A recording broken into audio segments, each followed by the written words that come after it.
Assalamualaikum warahmatullahi wabarakatuh. Perkenalkan, nama saya Devi Luciana Azaria. Saya dari S1 Pendidikan Teknologi Informasi. Pada kesempatan kali ini, saya akan membahas tentang praktikum di HCP Server. Di mana tujuan dari praktikum kali ini adalah yang pertama, memahami fungsi DHCP Server dan klien. Yang kedua, mensimulasikan DHCP Server dan klien dengan Cisco Packet Tracer. Dasar teori pengertian DHCP atau Dynamic Configuration Protocol adalah layanan yang secara otomatis memberikan nomor IP kepada komputer yang memintanya. Komputer yang memberikan nomor IP disebut dengan DHCP server, sedangkan komputer yang meminta IP address itu dinamakan dengan DHCP client.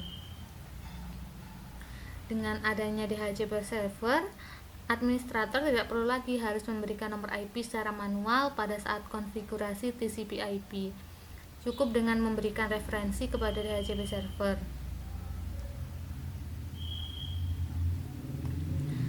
Pada saat kedua DHCP client dihidupkan, maka komputer tersebut melakukan request ke DHCP server untuk meminta dan mendapatkan IP address.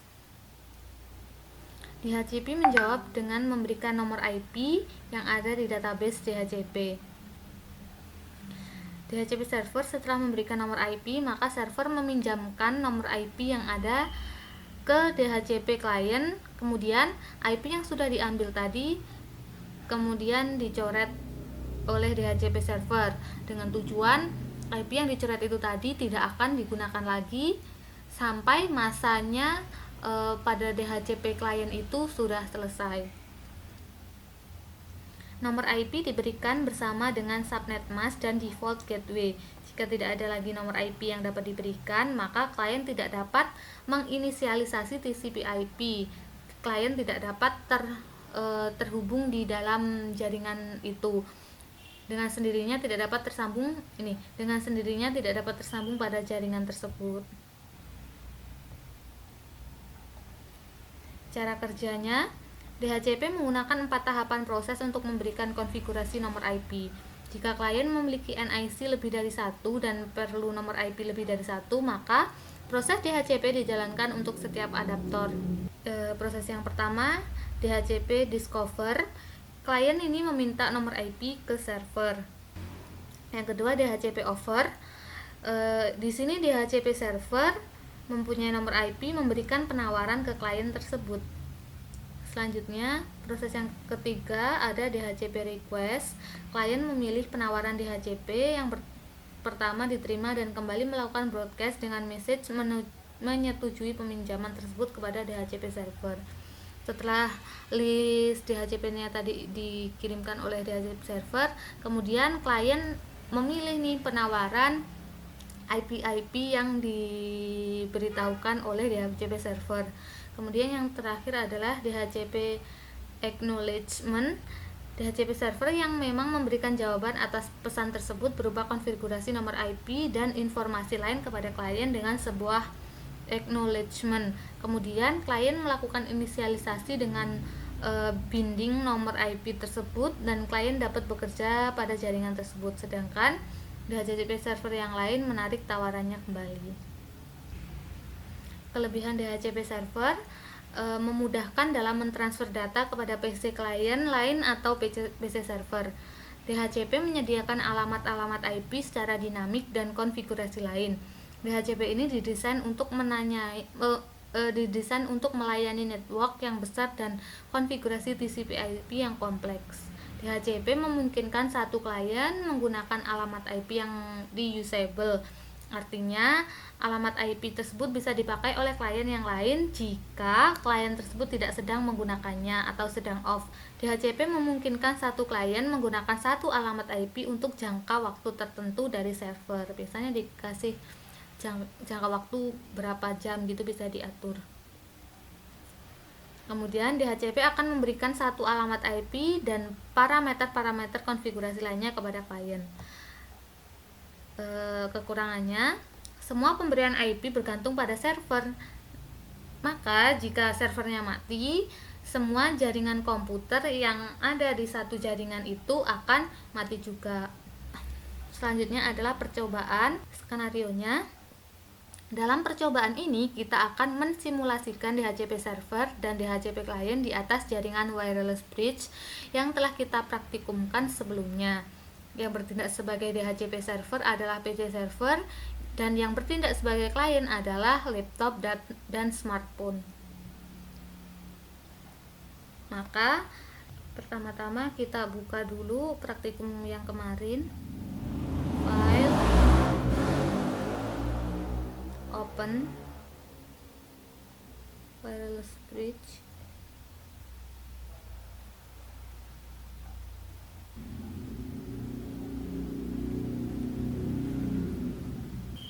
Oke, ini dia hasil praktikum minggu lalu. Selanjutnya, setting IP server static. Selanjutnya ini dulu kita keluarkan DHCP server. DHCP server ini kita letakkan di sini. Kemudian kita sambungkan dengan ini connection, pakai yang automatic choose connection type. Jadi dia nanti bakalan otomatis menyesuaikan jenis perangkat yang akan disambungkan. Selanjutnya, setelah membuat skemanya selesai, kita setting IP server secara statik dengan IP 192.168.1.253 ke Cisco. Double klik server,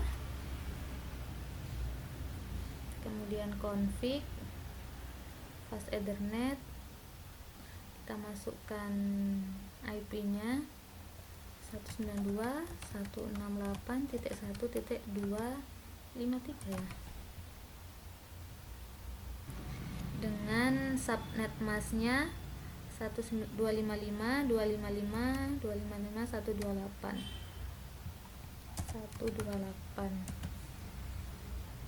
Oke, setelah itu langkah ketiga, aktifkan DHCP server dengan konfigurasi seperti gambar berikut. Ke tab service,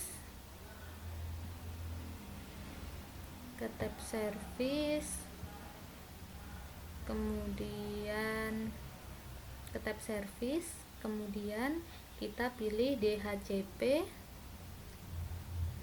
kemudian yang kita setting interface-nya fast ethernet 0. Kita sandingkan kayak gini aja, interface-nya fast ethernet 0. Service-nya jangan lupa dinyalakan. Kita masukkan default gateway-nya 192.168.1.254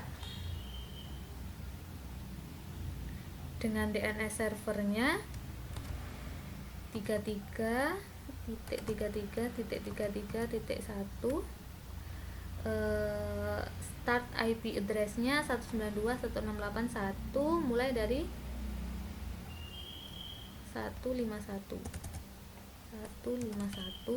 Kemudian subnet masknya kayak tadi 255.255.128. Maksimum usernya kita ganti 50. Jadi ini nanti cuma ada 50 perangkat saja yang bisa tergabung di dalam jaringan yang kita buat ini. Setelah itu kita ke tahap selanjutnya, aktifkan laptop dengan menggunakan DHCP client dan pastikan sudah mendapatkan IP dari DHCP server. Balik lagi ke sini, double klik laptop, kemudian config,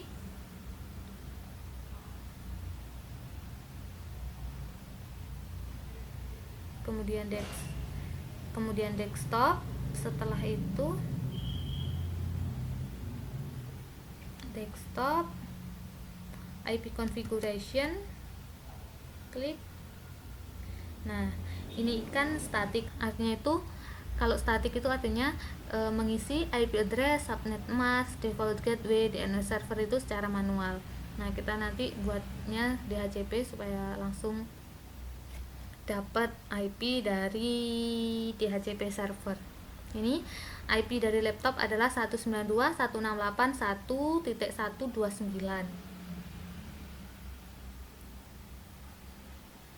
Selanjutnya, aktifkan pula yang kelima, aktifkan pula smartphone dengan menggunakan DHCP client dan pastikan sudah mendapatkan IP dari DHCP server. Oke. Smartphone, klik desktop, klik IP address, ubah jadi DHCP. Nah, ini IP address yang diterima oleh smartphone adalah 192.168.1.131. Untuk mengecek konektivitasnya, apakah laptop sudah terhubung dengan smartphone, caranya ping 192.168.1.131. Jadi IP address milik smartphone adalah ini 192.168.1.131. Nah, kalau udah replay kayak gini berarti antara laptop dengan smartphone sudah saling terkoneksi. Oke, sekian praktikum DHCP server. Ada kurang lebihnya saya mohon maaf.